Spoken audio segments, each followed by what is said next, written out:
Normal delivery और C section delivery काफ़ी अंतर है।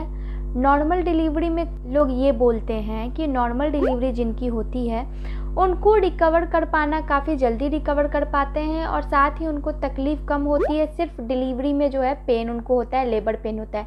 वहीं सी सेक्शन डिलीवरी जिनकी होती है तो वो भी सही है, क्योंकि कंडीशन पे कहीं ना कहीं डॉक्टर उनके कंडीशन पर ये डिसीजन लेते हैं कि उनकी सी सेक्शन ही होनी चाहिए, नॉर्मल डिलीवरी नहीं होनी चाहिए। लेकिन नॉर्मल डिलीवरी के क्या सिम्टम्स होते हैं, सी सेक्शन डिलीवरी के क्या लक्षण होते हैं, चलिए आज हम जानते हैं। दोनों ही अपने जगह पे सही हैं। हाँ, सी सेक्शन डिलीवरी में रिकवर करने में थोड़ा टाइम लगता है, थोड़ी ज़्यादा देखभाल की ज़रूरत होती है, बच्चे के साथ प्रसूति की भी ज़्यादा देखभाल करने की ज़रूरत होती है। नॉर्मल डिलीवरी के भी कुछ कंडीशन होते हैं कि अगर ये कंडीशन आपके साथ है तभी नॉर्मल डिलीवरी हो सकती है। सी सेक्शन में भी कंडीशन होते हैं कि अगर आपके साथ ये कंडीशन हो गई है तो सी सेक्शन आपको करना पड़ेगा। नॉर्मल डिलीवरी के लिए क्या होता है कि प्रेगनेंसी में कोई कॉम्प्लिकेशंस नहीं है, किसी भी तरह का कोई दिक्कत नहीं है प्रसूति को ना बच्चे को, तो उनकी नॉर्मल डिलीवरी हो सकती है। जैसे कि बच्चे को अब कोई कॉम्प्लिकेशंस नहीं है, 9 मंथ तक सब कुछ सही है, फिर 9वें महीने में भी आके बहुत सारी बातों को जो है डॉक्टर देखते हैं कि हाँ वो भी सही है या नहीं है। तो नॉर्मल डिलीवरी में बच्चे का वेट सही होना चाहिए, बच्चा ओवर वेट नहीं होना चाहिए, बच्चे का हेड जो है वो सही है कि नहीं, नॉर्मल डिलीवरी के लिए तैयार है कि नहीं महिला, वो भी देखना पड़ता है। बेबी ने हेड डाउन किया है या नहीं, फर्स्ट ये बेबी जब हेड डाउन करता है तभी नॉर्मल डिलीवरी हो सकती है।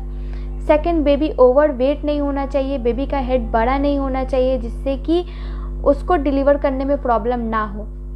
उसके बाद बेबी सही है, गर्भ में पानी का जो मात्रा है वो सही होना चाहिए, पानी ज़्यादा भी नहीं होना चाहिए और पानी बिल्कुल कम होगा तो नॉर्मल डिलीवरी होगी ही नहीं। तो गर्भ में पानी की मात्रा सही होनी चाहिए। नेक्स्ट जो है बच्चा सही होना चाहिए, बच्चे की कंडीशन सही होनी चाहिए, कहीं उसके गले में गर्भनाल तो नहीं फंस गई है, बच्चे की ड्रॉपिंग हो रही है या नहीं। तो अगर ये सब कुछ नहीं है, सब कुछ सही है, तो फिर डिलीवरी हो सकती है। उसके बाद भी लेबर पेन सही समय पर आ जाएगा, बच्चेदानी का मुंह खुल जाएगा, लेबर पेन सही समय पे आ जाएगा, नॉर्मल डिलीवरी उनकी पक्की है। अब नेक्स्ट सी सेक्शन किन मामलों में कर दिया जाता है, तो सी सेक्शन जैसे कि बेबी का हेड डाउन नहीं हुआ है, बेबी का सर अभी भी ऊपर है, बेबी जो है हेड डाउन नहीं कर पा रहा है, वो भी है।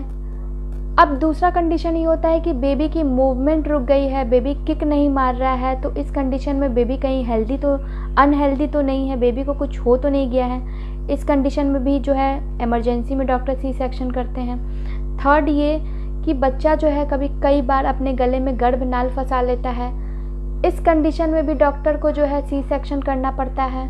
गर्भ में पानी की कमी हो गई है, अब जब गर्भ में पानी की कमी हो जाएगी तो नॉर्मल डिलीवरी जो है पॉसिबल नहीं है, क्योंकि पानी की कमी होना कहीं ना कहीं बेबी के लिए खतरे की निशानी है, बेबी को इन्फेक्शन लग सकता है उसके कारण। इसलिए गर्भ में जब पानी की कमी हो जाती है तब भी सी सेक्शन की नौबत आती है। कई बार गर्भ में ज़्यादा भी पानी हो जाना भी खतरे की निशानी होती है, तो गर्भ में ज़्यादा पानी भी नहीं होना चाहिए। बेबी का वेट ज़्यादा है, हेड बड़ा है, इसके कारण भी ओवर वेट वाले बेबीज़ को भी सी सेक्शन करके ही निकाला जाता है। तो बेबी का वेट भी बहुत ज़्यादा नहीं होना चाहिए, या फिर कुछ ऐसे प्रॉब्लम हो गए हैं माँ को जिसके कारण वो अनकॉन्शियस फील कर रही हैं, या फिर कुछ ब्लडिंग होना, ये सारा कुछ कहीं ना कहीं सी सेक्शन को इंडिकेशन देता है और कंडीशन बना देता है कि सी सेक्शन ही हो। अगर ऐसा कुछ हो रहा है तो सी सेक्शन डॉक्टर को करना ही पड़ता है। तो आप समझ गए कि नॉर्मल किस कंडीशन में किया जाता है और सी सेक्शन किस कंडीशन में किया जाता है। आई होप कि आपको ये वीडियो पसंद आया हो। वीडियो पसंद आया हो तो वीडियो को लाइक, चैनल को सब्सक्राइब और कमेंट करते जाएं। धन्यवाद।